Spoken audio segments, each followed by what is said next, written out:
This is Channel 253. Beep, boop, boop, boop. On this episode of the Grit and Grain Podcast. I brought him in, set him down. Jack McQuaid pops the first one, samples up, did my spiel. He goes, I'll take a keg of that. Popped the Bridgeport IPA. We sampled it. I'll take a keg of that.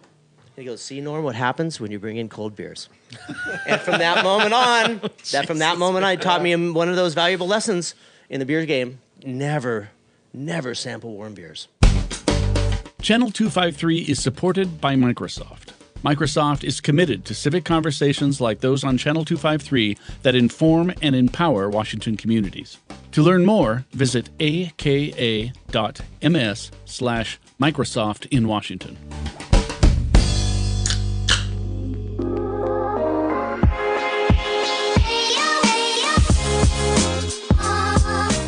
Welcome to the Grit and Grain Podcast, where we explore and celebrate the craft beer industry, community, and history in Tacoma, Washington, and surrounding Pacific Northwest areas. Thank you so much for hanging out. Let's get to it. Hi, everybody. Welcome to the Grit and Grain Podcast, coming to you guys from the Parkway Tavern in Tacoma, Washington. As always, my name is Matt McLaren. I'm here with Ron Swarner, of course. Hi, Matt. Hello. And then, of course, Sean Jackson. Yep, my name is always Sean Jackson. Yep, as always. Sean, my safe word is Ryan Heitzkabot Jackson. Yeah.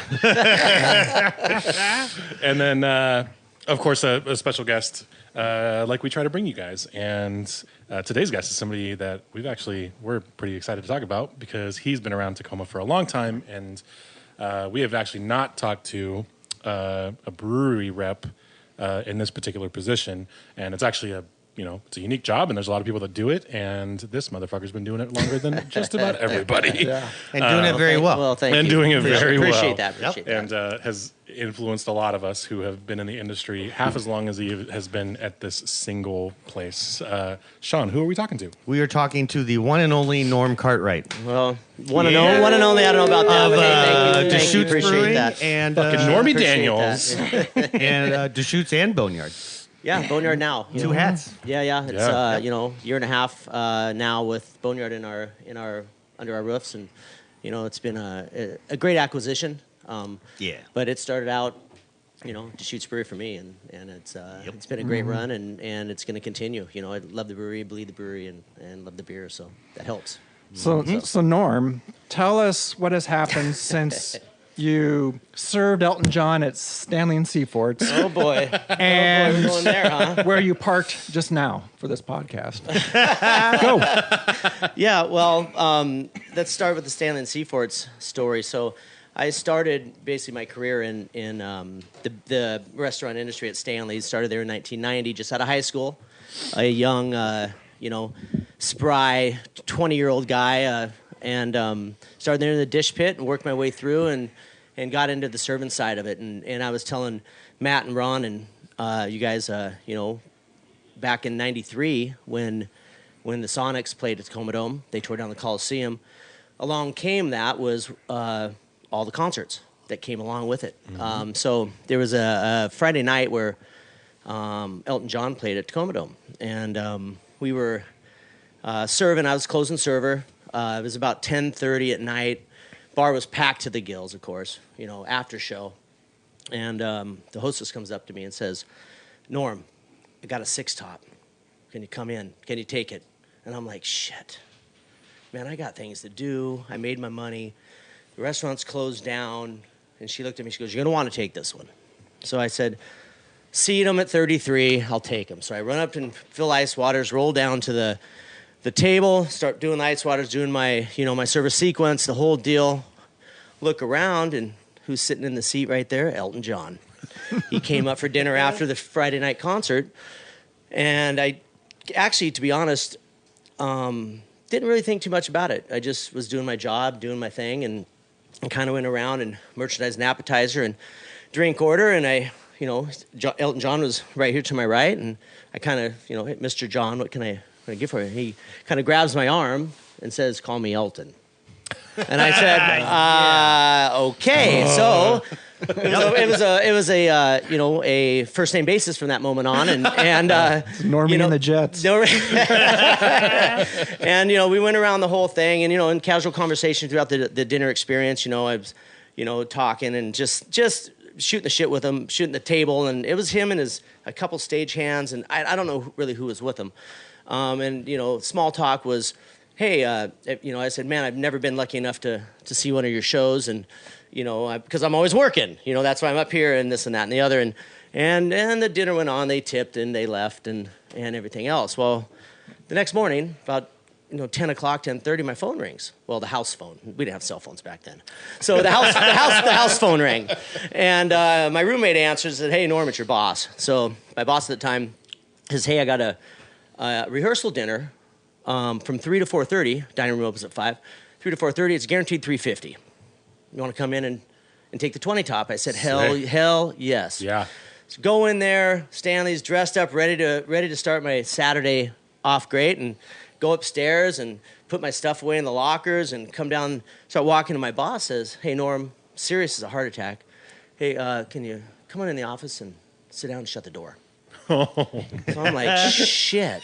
You know, and I go, hey, what's up? What's going on? He goes, well, there's no 20 top tonight. Excuse me. And I said, what? What do you mean? He says to me, there was something left of you at the front desk this morning. And he opens up his desk drawer, pulls out an envelope, and slides it across the table to me.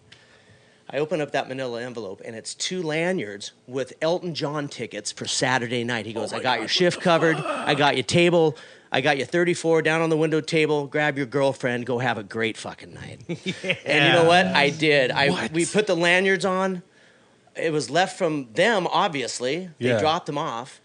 I put those lanyards on. We had dinner. We went down. And back then it was, you walk through, you know, checkpoints through the middle.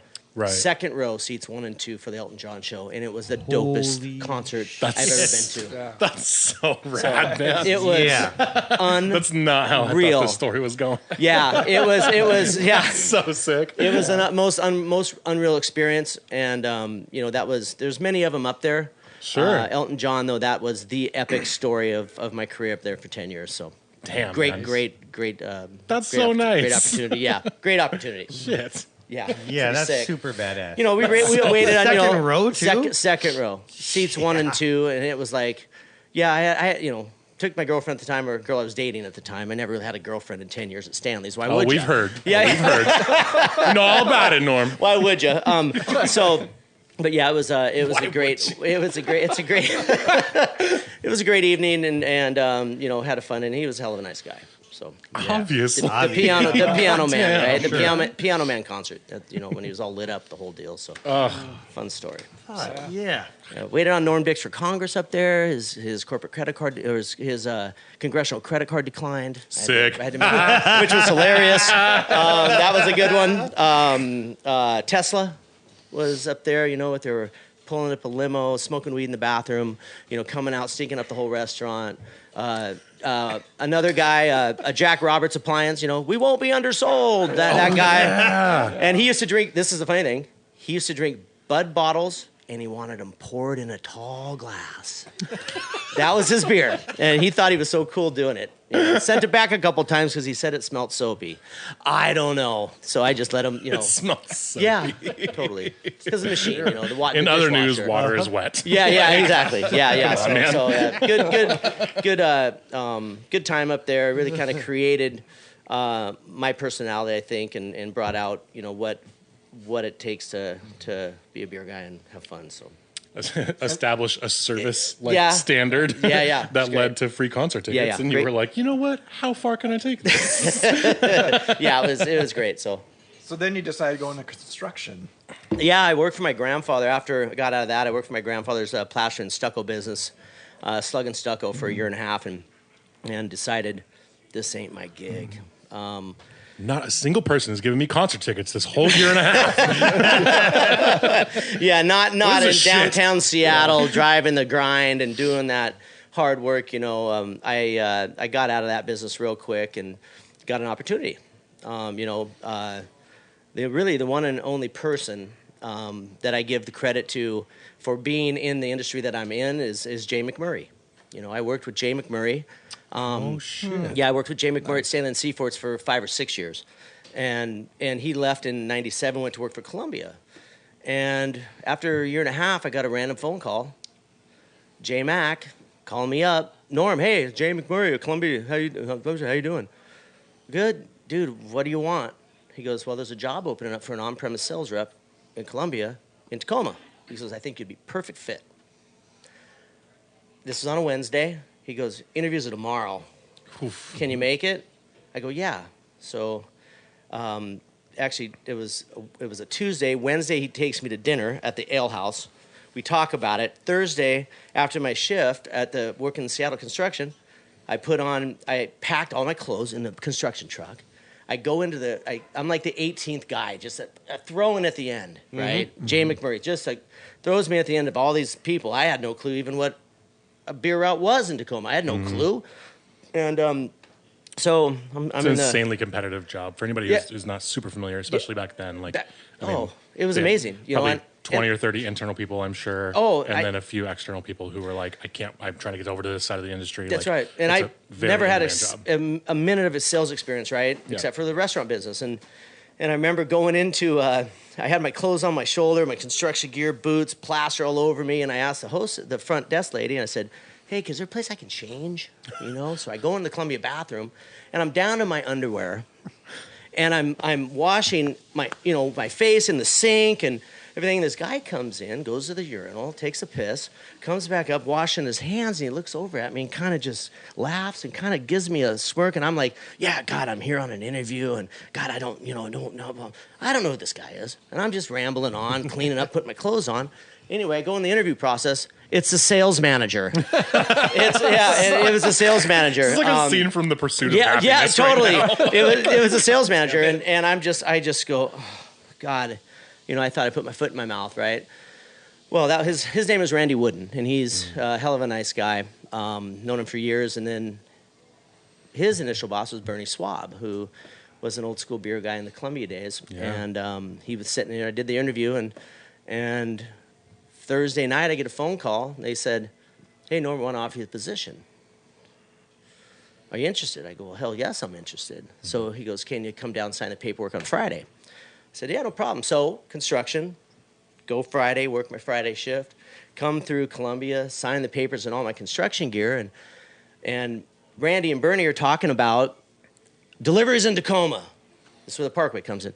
Deliveries in Tacoma. We have this keg need to go here, not on trucks here, Red Bull here, wine here, this there, that there, this there. I'm having flashbacks right now. Yeah. You know what I'm talking about, Matt. You know what I'm talking about. A few people in here know what I'm talking about. Yeah. And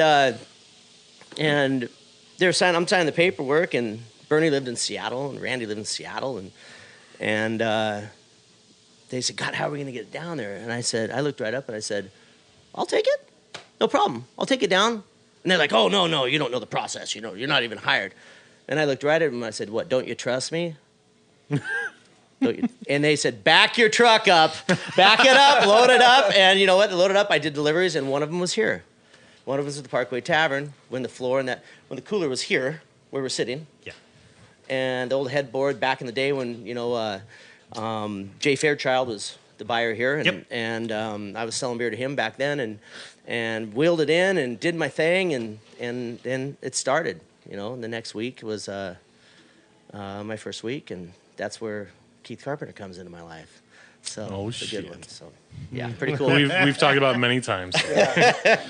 We jumped into stories, and I didn't actually ask anybody what they were drinking, but we're pretty much all drinking the same barley wine. What are we drinking, real quick, Sean?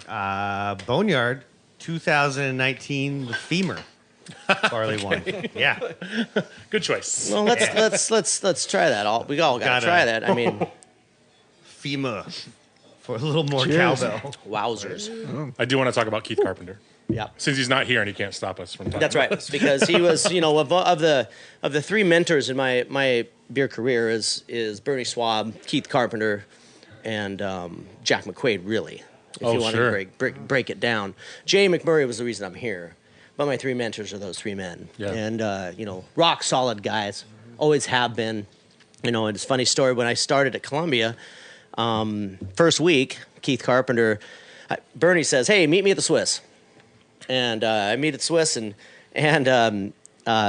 Keith's down there, of course, Mac and Jackson, and I come in and he introduces Bernie. He was busy; he had shit going on in Seattle, and he says, "Norm, this is Keith Carpenter. He's running the route with you this week. I gotta go," and he bails. So me and Keith are sitting there like, and I'm new. I have my 4 route books. We didn't have tells on. It was route books, writing stuff in. Seriously. And so Keith goes, "Norm, let's jump in the little red sled." That was his red pickup that he drove at Mac and Jack's. Let's jump in the little red sled. And for a whole week, Keith took me under his wing, showed me the ropes, showed me the route. Taught me the ropes of good distributor rep etiquette and how to sell beer. He's always been a good friend of mine and a good mentor. So good people. One of the best. One of the best. Setting the most ridiculous standard for the rest of us. Yeah. Forever. Well, if you got coasters, you got it from Keith, right? I mean, everybody knew that, and I took that from him. I stole that. I mean, why wouldn't I? Pretty awesome stuff.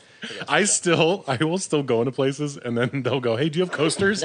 And I work for a bunch of small bougie breweries who they don't make enough coasters to give us anything. And I'm like, "No, sorry." And then the bartender will be like, "All right, I'll just call Keith." They still fucking say that shit to me. Yeah, well, you know what? And that shit still happens. Hell yeah. I mean, he is the guy that way, and yeah. And we did that whole first week, and I'll let you guys ask me, but we did that whole first week, and the next week, I thought I was king shit. Now I ran a route with Keith. I know what I'm doing. I have my account list. I'm Tacoma. I'm the man. I go into the Swiss. This is a great story. So I go into the Swiss, and Monday morning, it was always Monday 9:30, Thursday 9:30, right? Delivery for Tuesday, Friday. Go into the Swiss. Jack's there, of course. "Hey, Norm, how's it going? Good morning. You want some coffee?" McQuaid. and we go get the keys, pull them off the little hook there, go into the cooler, do your inventory on your route book. Once you're done, sit down with Jack, cross the bar, and go over the order, and he tells you what you want. Well, of course, me being the new guy, I bring in 2 beers. Mendocino, Red Tail Ale. Yeah. Great beer, by the way. Great brewery. Didn't last that long, but great brewery. Eye of the Hawk was great. And then I had a Bridgeport IPA. Oh, nice. 2 bottles. Set them on the bar. Jack's like, go over the order. He goes, "What do you got for me, Norm?" I go, "Well, I got this." And I went through my spiel. Both beers. And I'm 2 weeks in, basically a week and a day into this job. Yeah. He grabs the beers, looks at me, doesn't throw them in the car. He puts them behind the bar. He goes, "Big lesson. Don't ever sample me warm beers." He goes, "Next time, do it differently." And he turned and walked away. Grabbed my stuff, left, did my route. Come Thursday, did the same shit, same routine, same deal. But you know what? Those fucking beers were ice cold. I brought them in, set them down. Jack McQuaid pops the first one, samples them, did my spiel. He goes, "I'll take a keg of that." Popped the Bridgeport IPA. We sampled it. "I'll take a keg of that." And he goes, "See, Norm, what happens when you bring in cold beers?" And from that moment on, he taught me one of those valuable lessons in the beer game. Never sample warm beers. So, pretty cool. Nice. Yep.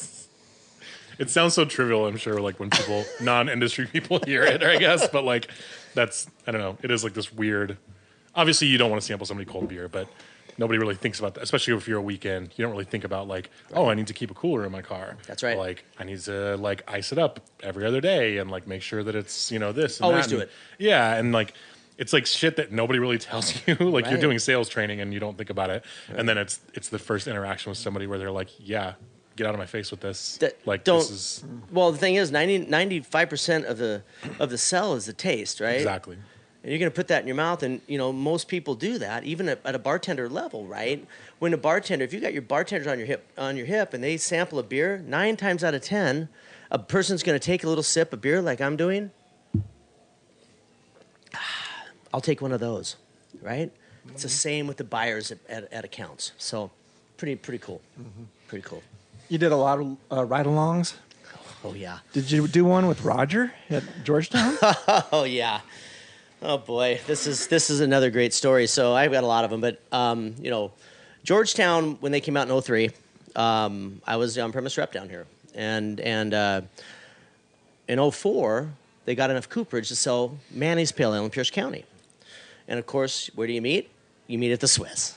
So Roger meets me at the Swiss, and we go in, sample Jack on Manny's. Of course, Jack's same McQuaid. Well, I don't know, I'll think about it. And, that's McQuaid. So anyway, we get out to the front of the Swiss, and he goes, I'm going to follow you because I got a brand new puppy. Her name's Tess, and it's his bird dog puppy, a little German short-haired puppy. And I said, fuck that, Roger. You're riding in my car. Let's throw the seats down. I just bought a brand new Mitsubishi Outlander, right? Ooh. So I was driving my Chevy pickup for the first year and a half, and it was a gas hog. So I brought this Mitsubishi Outlander, and we dropped it. Yeah, I made it. I'm fucking in. I'm in. So we dropped the seats, put the coolers in with growlers and Manny's Pale, and a blanket, and Tess for his dog. We do the whole pitch and all the counts. Spar, Katie Downs, all of them. At the end of the day, we go back to the Spar because the first keg of Manny's Pale Ale sold in Pierce County was to Bob at the Spar. And who sold it to him? I did. That's fucking right. Yep. Let him know, Norm. That is true. That's a true story. Roger will vouch for me. So anyway, we get out of the Spar, and funny, we were drinking beer ponds at the time because that was what was on tap as their pale ale before Manny's went in there, and that cut my business in half. But it wasn't my business at the time; it was somebody else's. But anyway, so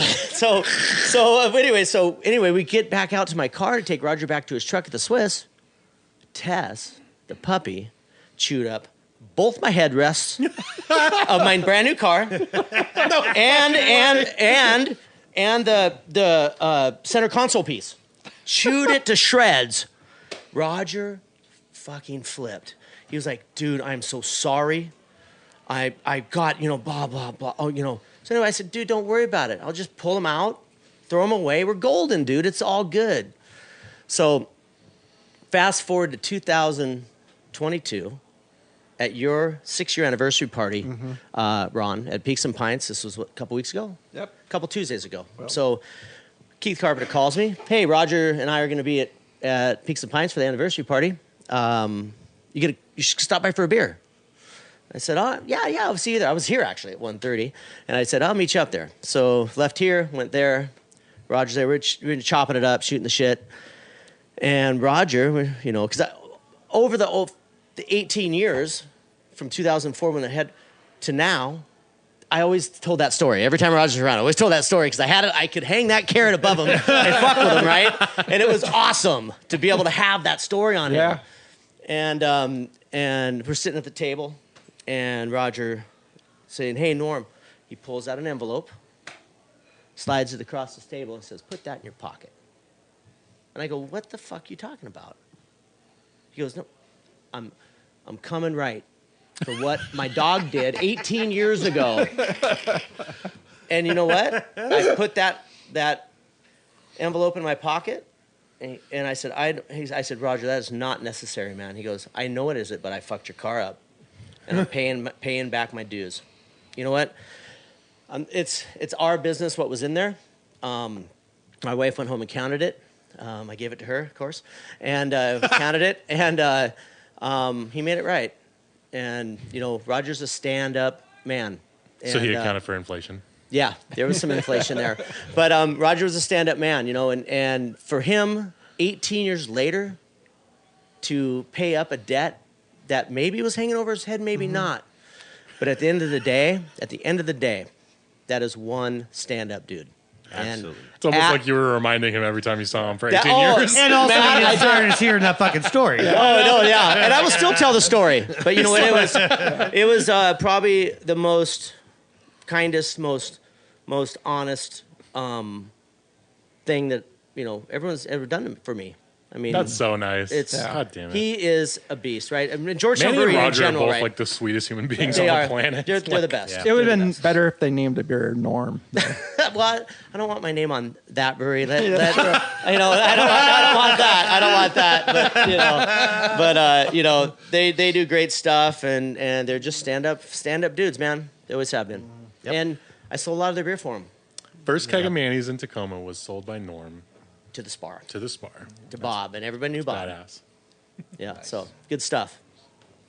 I can't believe that just happened. I was there. I wish I saw you guys. Yeah, Fuck. yeah, it was rad. wasn't It gonna know. was badass. So That's very nice. Yeah. What beer did you just finish? Black Butte Porter, huh? Yeah, Black Butte Yeah, that's Porter. right. Flagship, the flagship OG. of the brewery, the OG. For real. Absolutely. For the whole Northwest. Yeah. Yeah. A long-time huge. benchmark. Yeah. Well, Of the that number one style. rated porter in the country, right? Oh, say that again? So what happened? Number one rated black porter in the country Let them know. by volume, right? That's a massive accolade. We've held that for years. Yeah. Big share of the porter sales is Black Butte Porter. It still wins awards. It does. It's still like Absolutely. We've And- done our anniversary beers, Black Butte anniversaries. We've tweaked those a lot through over the years and different adjuncts and stuff within that beer, and that's been fun. That started in with Black Butte 20-year anniversary. Mm-hmm. We're 33. Deschutes is this will be our 34th year, right? Yep. Is coming. It's exciting. They do a lot of good stuff, and with all the stuff that's happening down there, and what Deschutes is, what was, and now what they are now, it's awesome. Good stuff. seriously. And Black Butte Porter, that was my first experience with Black Butte Porter. Was at Magoo's Annex down the street, and it was a Friday night coming from Stanley's, and Friday night going down. That was the spot, right? Mm-hmm. And it was a Friday night. I'll never forget that the bartender was a line out the door, and I've been waiting to get a beer, and I'm up there going, looking along the tap line up, going, and gal bartender pours me a sample of that. A what? A what? A woman bartender. Sorry. Woman bartender. Inside joke. Poured me a little taste of Black Butte Porter. And she says, it's made with chocolate hops. And slid it across the bar, and I was like, holy shit, chocolate hops? I want a pint of that. And I drank 5 of those that night and told everybody in the bar it was made with chocolate hops. Every single buddy. I drank 5 of them, went around the corner, threw up right in the alley there next door, and made it home safely. But chocolate hops, right? I'll never forget that. And that was but then it was, pushing 6.5 back in those days. Did you ever tell John Harris that story? No, I didn't. I did not. But made with chocolate hops. So that was my first introduction to Black Butte Porter. I thought What year that was the this? coolest thing. 92? Fucking hell. That's 92. that's like a good indication of the state of the craft beer world Right. at that time. Totally. Honestly. Totally. Like it's easy to make Chocolate fun, but this is 30 years ago and Yeah. people were like pretty funny nobody stuff. was selling beer based on ingredients and process at that time. No. So the fact that she even tried was kind of cool. It was very cool, but she just wanted my And you ass drank- out. and She you- wanted you my bought ass out of 5 the way. of them. She had 20 people behind me. She'd get the move over, dude. I mean, move over. She's like, this nerdy motherfucker will listen to anything I tell him right now. yeah. So it was, that was a great experience. But Deschutes Brewery has treated me very, very well. It kind of runs through my blood, and I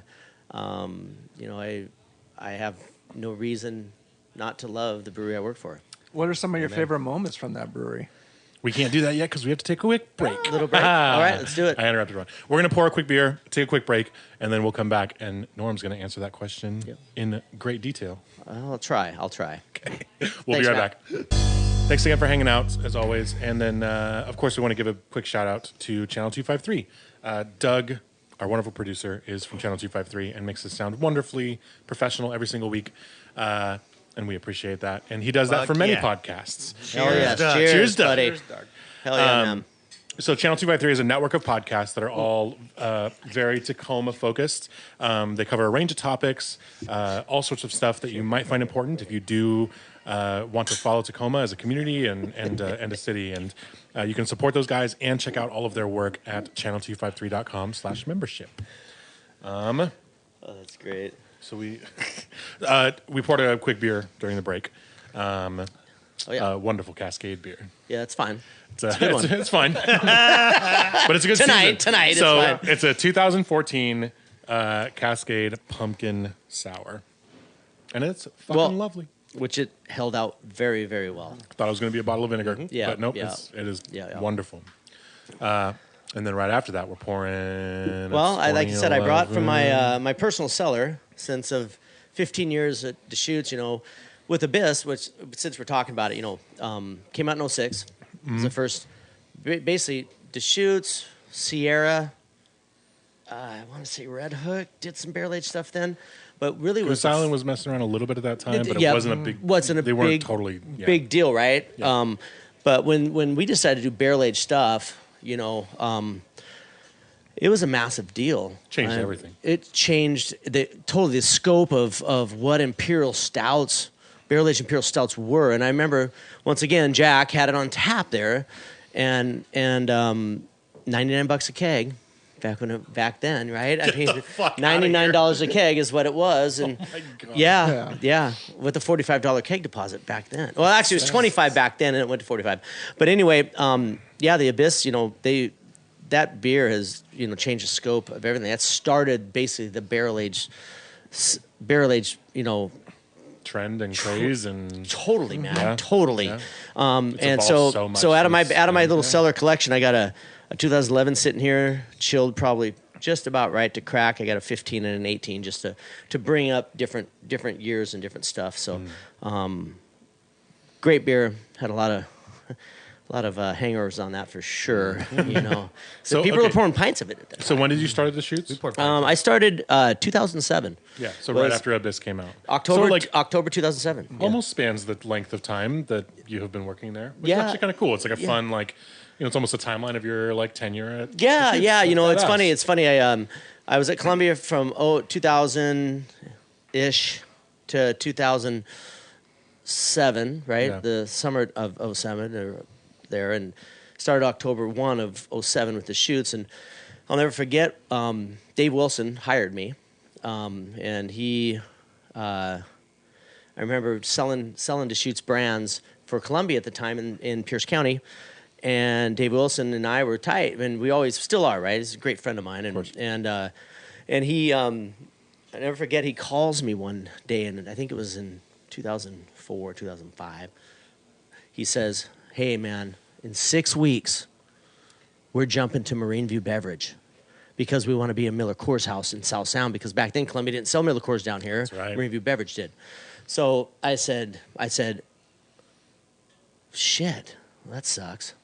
So anyway, I had 68, I'll never forget this, I had 68 Deschutes draft handles in my territory. All over Tacoma. Yep. Pierce County, my route. In 6 weeks, I flopped it to 12. And you're a vindictive asshole. Yeah, that's right. I can be. Don't challenge me. I'm gonna go hard in the paint, and I'm gonna take your business, and I'm gonna make shit happen for me. So anyway, I broke it down, killed the brand. Dave Wilson calls me back and goes, "You son of a bitch. I told you, I trusted you, you were my number one guy." And I go, "Call my boss," and hung up on him. Right? "Hey, man, I'm just doing my job." Fucking and I'm not giving that business to Terry Richardson. That's what I wasn't going to do. Yeah. I wasn't doing that. So Terry had to build it back, which he did, and love T. Rich. But no, he's so nice. Oh, yeah, I love the guy. But still. So on that, and that after that happened, 2 years later, I get a phone call. Dave Wilson. "Hey, Norm, Dave Wilson here, Deschutes Brewery. How you doing?" "Doing just great, Dave. Doing great." Small talk. And I'm like, "Dave, what do you want, man? I don't sell your brand." Our last interaction was a little... yeah, it wasn't good. Yeah. I go, "What do you want?" He goes, "What's it going to take for you, for me to get you to come to work for us in Washington? Are you happy where you're at?" And I said, "Dave, I couldn't be any happier right now." He goes, "Are you willing to sit down and discuss it?" And I said, "Absolutely." We met at Mitzel's in Fife.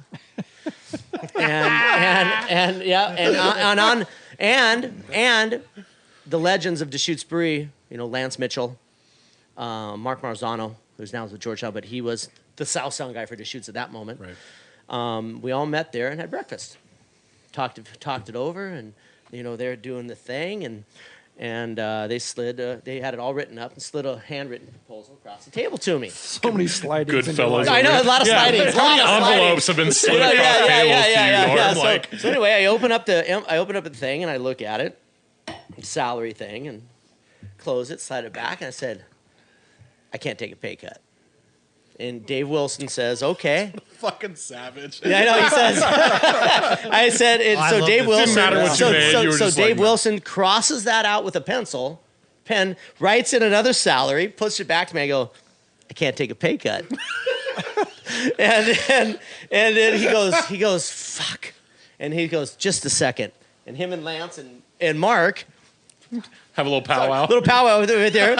And then he writes something else, slide it across the table to me, and I said, I need to discuss this with my family. And they're like, shit. Really? I go, yeah, I need to talk to my family about this. They said, okay. That was on a Friday. Take your time. Talk to you on Monday. I said, that's fine. I get in my car and I'm fist pumping. I'm like, fuck yes. I just took him. I got him, coach, right? I got him. And Monday they call me, offer me a position, and I take it. And, it was, son. Yeah, man. And, back then it wasn't a lot of money. But, it didn't matter. Sure. Because my passion for Deschutes, first and foremost, was always there at the beginning when I sold it in Pierce County. And then when it went to Marine View Beverage, my passion was still there, down deep in the heart, right? And even though I tore the brand apart, even though I tore it down, but you know what? It was it's always been there, man. It's a great brand, and if you're selling beer, everybody can say they're selling beer and they're wanting, they love their brand, everything else, but when you truly love what you sell, it's really, really hard not to love to sell it. Does that make sense? No, it's different. It's different. It's different when the passion's there, when the heart's there, when the liquid's there, when the company's there, when they got your back, when all the stuff, right? It's pretty empowering. And I just feel lucky to work for Deschutes. When COVID hit, I made the cut. We had 500 employees with both pubs, breweries, everything else. They cut it to 140. I think we were the first. We were the first. Sean, I mean, you were just talking about that. First I heard it was like right out the gate, based on that. Like, there's been some breweries downsizing like prior. Right. Like I think Stone fucking they cut massive too. Just half. But it would happen on March. It happened on March 19th. And March 19th is my birthday. And that's when all the phone calls came across to, fellow employees, fellow brothers and sisters that I worked with for, 12 years, right? Sure. And when that came across, it was a lot of text messages, a lot of phone calls from people that got cut. And, I always like to say, man, I made the cut. And it's a beautiful thing. Are you one of the most senior there? There's two other guys that 19 in the sales department at least. There's 30 plus years people that work there. Yeah. But in the sales department, there's two other guys that are ahead of me. Couple years, 19, 17, and me at 15. Nice. We've had, Scott Pearson, who was one of the implemental guys at Deschutes. He's now retired from Deschutes, 25 years. Lance Mitchell was there for 20. There's a lot of guys and that old school OGs, right? Yeah. Mark Marzano was another key guy in my development at Deschutes, man. Me and him always shared rooms. We went to meetings and an inside joke was pillow talk, right? Having beers all night and then sitting down drunk, laying there and having pillow talk, right? That was Marzano's eyes, kind of funny. It's just a hilarious thing, but those guys are the epitome of the beer business. They are OGs. Well, you are now too, because that was something we were talking about. Like, yeah, dude. As far as we can, know, and we can't think of a supplier rep that's more tenured than you. Yeah. Yeah. Been around a while. I've been doing this. Yeah. I've been doing this almost for 10 the years. same brewery, and I feel really new when I'm around guys like you and Keith and fucking like. Yeah. Well, it's so funny, how at least South Sound, right? That's all I've ever worked. I've never worked King County, North Territories, nowhere of those. Yeah. At least the South Sound peeps, right?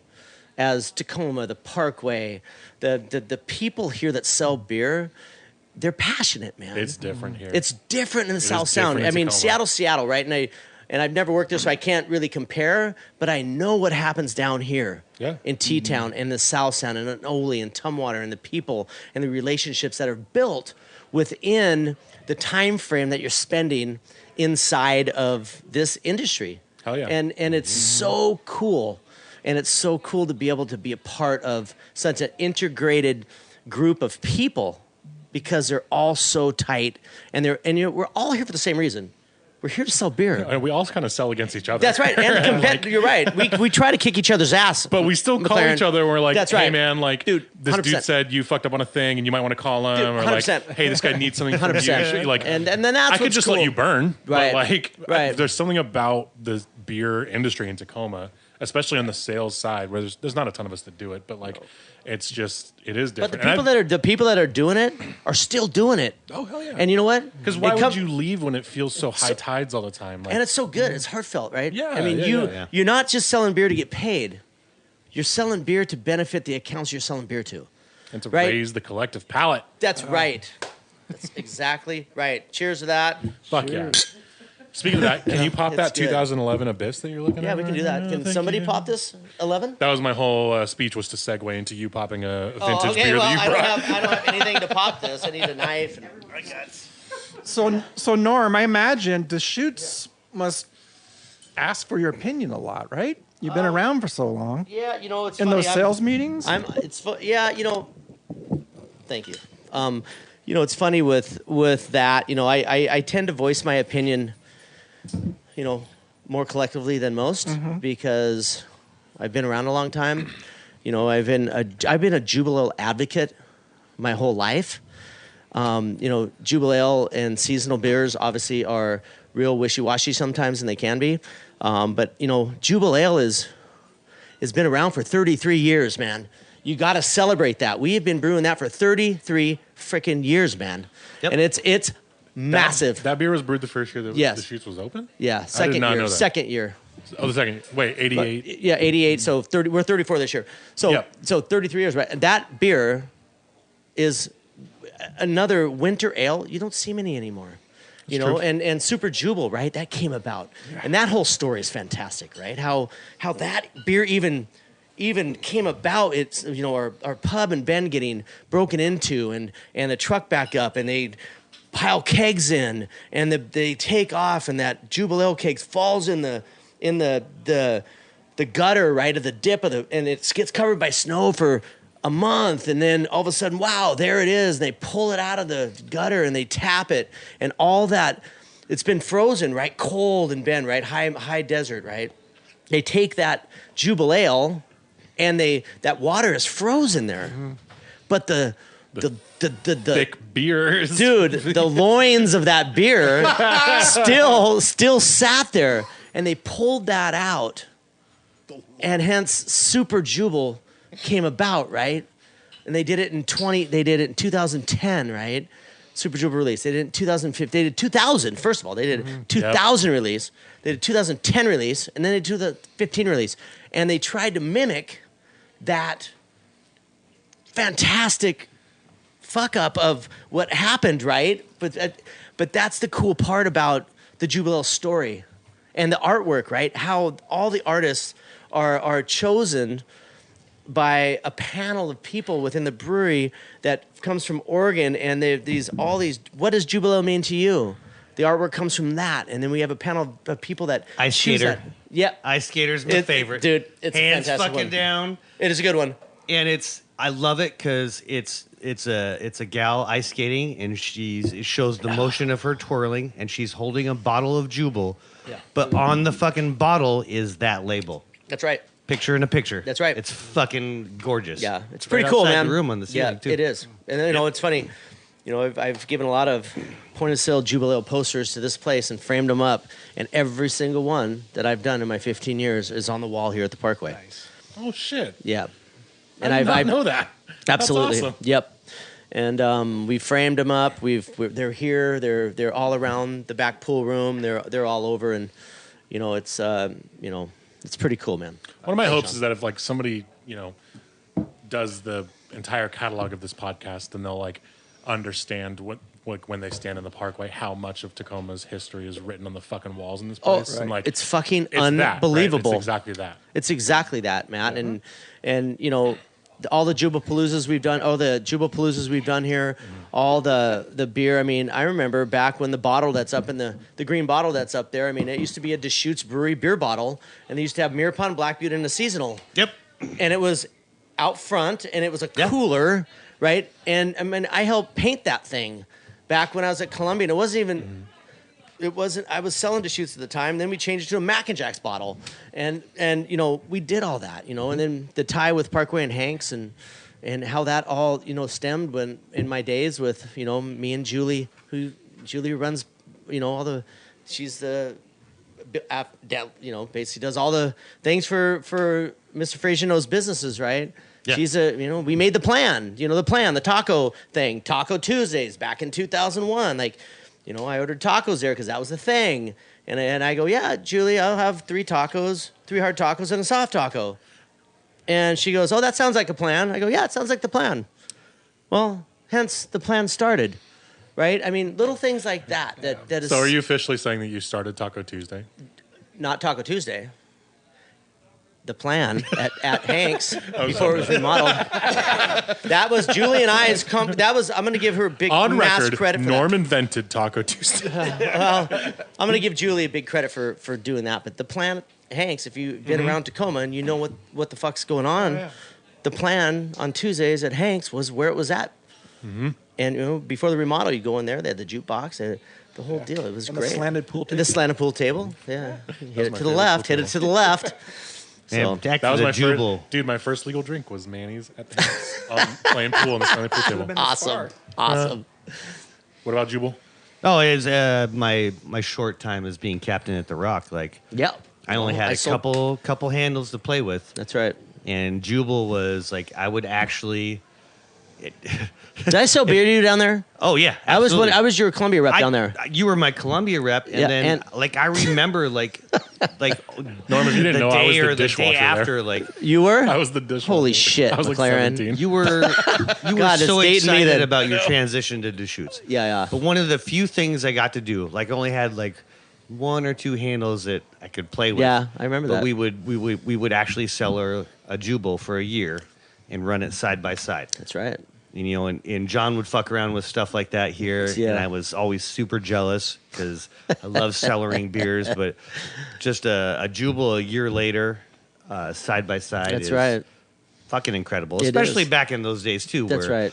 You know the things you. Well, did and also to back. packaging Well, and beer, also like- back then, Sean, you know, Jubal was a little more higher octane than it is today. Mm-hmm. It is. The alcohol content was pushing, you know, 7.5 to 8.2, depending on the batch. And I mean, And a lot of the it was technology badass. to Yes. stabilize beer. That's right. And keep it consistent Yeah. and the same was not Yeah. there. So, Yeah. like even in keg format, like you set them side by side and like one was brown and hazy and the other looked like, you know, was current year Jubal, right? Yeah, totally. And it was fucking incredible. Yeah. Like that was the best example of what a year could do to a beer. And we always loved doing it. And it was badass. Speaking That of- and barley wine. Speaking Mirror. of time, That was like what time does to beer.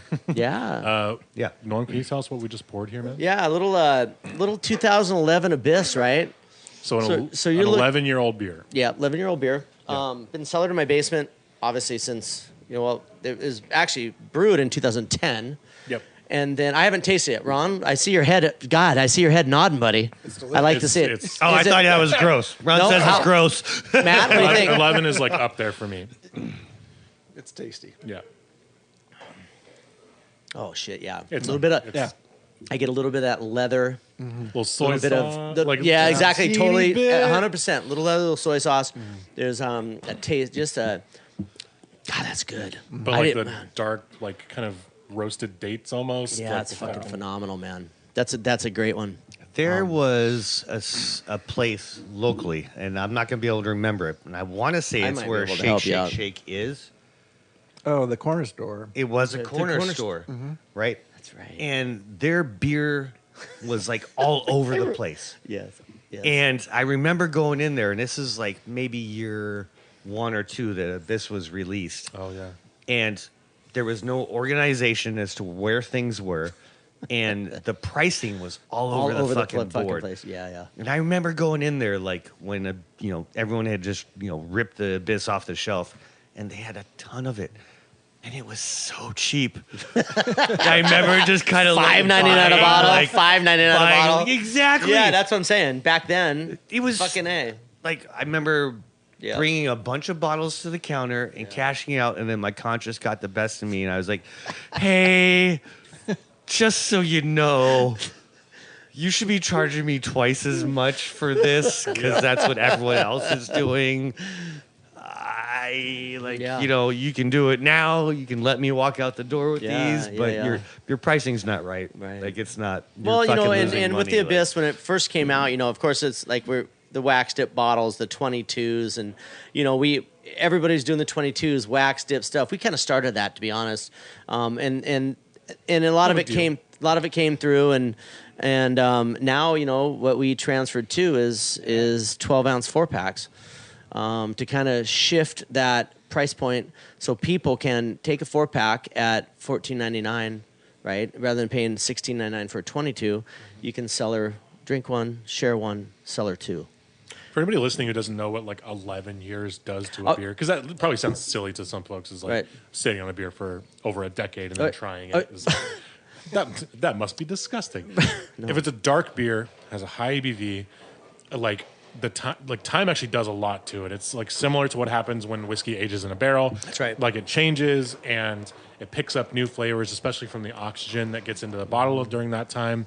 But like we just talked about like how there's kind of soy sauce and leathery flavors on this, which is great. And it's like I compare. So my favorite vintage of Abyss is 2014. Yeah, when you have a beer like this that you can sit on for a long time, vintage does make a difference because the whiskey barrels that were used that year were different than the whiskey barrels used the year prior. The blends are different, the malt is different, and like vintage, just like in wine, can make a huge difference. And so this is a 2011, so 11 years. My favorite has been 2014. But if you're a big cigar smoker, it comes off the way that like a really good cigar smells, and yeast kind of as it dies over time will like kind of release these flavors. It's called autolysis, but it makes like these kind of savory soy flavors, the leathery stuff, and it's like if you buy a 4-pack, like Norm was just saying, and you can kind of drink one and you let one sit for a little while, especially in a basement where it's kind of cool and dark, you get this crazy development of flavor, and it's so good. It's so good. Fuck up story time. Okay, I can do it real quick. We got 5 minutes. So, Columbia Days. 4th of July is on a Monday. You got to write Saturday for Monday, Sunday for Tuesday, if you know what I'm talking about. I do I had the waterfront, 40-something kegs put in the system on Saturday for Monday delivery. I was supposed to have it in by 3 o'clock on Sunday, transmission time. Didn't do it. I was building the deck in my backyard. Put it in 15 minutes late. Call my boss, dude, I fucked up. Bernie's like, I don't know what to tell you, man. That's so it. Rob, the driver, calls me, says, I got half your kegs on truck. Where's the rest of it? I go, I got to go to Columbia. I got a box truck. Drove up to Columbia Monday on 4th of July morning. Loaded up 20. I knew this. Loaded up 25 kegs, 120 cases of Red Bull. Drove it down, delivered it all myself, and I will never fuck up again. And that was my fuck up story in a hot second. That sounds like my whole first week at Columbia. It was a mess. Katie Downs Beer Garden, all the beer gardens all the way down the line, plus their delivery for the week, plus the ones that didn't get delivered. The whole deal. It was such a mess. And Rob Brown, now he is now passed, but he was one of the best drivers in the industry. He was always on my horn, calling me Normie, what's this, what's that. That was one of many fuck-up stories. But that was a big one because... That's the one where you learn. Learned that turn your shit in. Turn it in. He blew through that really fast, but like just so people know, like there's routing. There's like routing sequences. There's timing to get that stuff in. If you have a whole department that's dedicated to like getting your orders submitted and picked and onto the right trucks. If you don't submit at the right time, then you get fucked. And your driver calls you and goes, "Hey, I know you submitted more orders, but I don't have them because they didn't go through this long process because you submitted them 10 minutes late." And that's what happens. And when you're a sales rep, you just have to fix that shit. Well, you buy it. You get a box truck. You drive to Renton because Columbia's in Renton at that point. You drive to Renton. You get your goddamn box truck. You drive all the way back to Tacoma, deliver it, and you drive all the way back to Renton, and then drive all the way back to Tacoma to start your party. Right? That's what happens. And you know what? But I just want to say thank you so much for the opportunity to be here tonight, you guys. Big love. And you have to come back because there's a ton we didn't talk about. Yeah, there's a lot of stuff. We didn't talk about origin beers. I didn't get to wax over the Deschutes catalog. Could have been all the old things like Cascade, Quail Springs, all the like. Well, you know what? You know, I am available anytime you guys want to have a part 2. Perfect. Let me know. Right. Norm will be back for a part 2. We can continue this, and we'll get into not the past of me, but the history of Deschutes and the Boneyard acquisition. Yeah. What's going on there? That needs to be discussed because that is powerful and that is influential. So we got to do it. Okay. It's a date. It's a date. Set it. Let me know. We have a letter. We have a letter? Yeah, we do. From letter F. J. Beavers. Hey guys, I just binged through episodes through Browns Point Home Brewers Club. I love the conversational tone. It is just like sitting at the bar and getting to eavesdrop on a great combo. I've learned a ton, and after the Browns Point episode, I want to hang with them. Science, bitches. I love that Sean has more beers than hands and always has a barley wine close by. Cheers, homies. Amen, dude. All right. Cheers. Hey, just so That's people a good know, letter. This I brought this. Like somebody asked me last week if we have like a backing track to make it sound like a bar. We're literally at the Parkway. Just like if you're not sure, like we're not lying about that. We're literally sitting in like the oldest tavern that is in Tacoma. Get down here. Like 4:30 Wednesday. Yeah, 4:30 everyone. And of course, if you're listening, you are welcome to come and hang out at the Parkway on a Wednesday around 4:30. We'd love to have you sitting in the room while we do it. But yeah, we're really here at the bar. The pool tables are actually outside here, and people are actually talking. And second oldest. Spar's got us. Spar gets fuck that Spar. one too. Yeah, you're the oldest tavern. No, you're the oldest tavern. Spar's got it, man. The Parkway is where it's at. It's the watering hole of number 2. Tacoma. If you're not here, you're missing out. You opened the year after Prohibition, like, who wants and you're to be a number fucking 1? house. Fucking number 2 is where it's at. Seriously. We don't want the fucking Speaking pressure. of safe words.